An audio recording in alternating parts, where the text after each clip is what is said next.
When you order the Dickinson Marine Newport P9000 propane fireplace, there's a couple of install parts you might consider purchasing. The first is the low pressure regulator 2-stage with gauge and mounting bracket, and this is it. Comes with this part hooks up to the 20-pound tank, propane tank, and here's the 2-stage regulator and the stainless steel mounting bracket.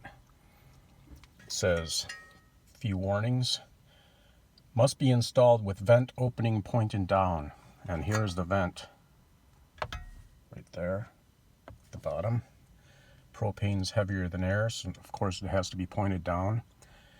Propane gas only. LP regulator set to 11 inches water column. Test all connections with soapy water before initial use and periodically thereafter.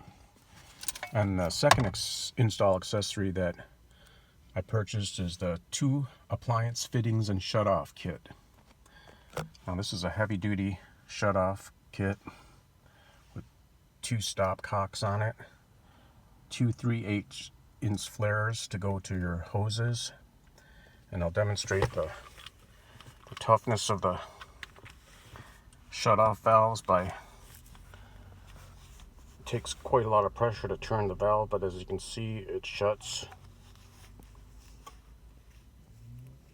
and opens firmly and safely. So these are a couple accessories you definitely want to consider to make your installation of the P9000 or P12000 safe and efficient.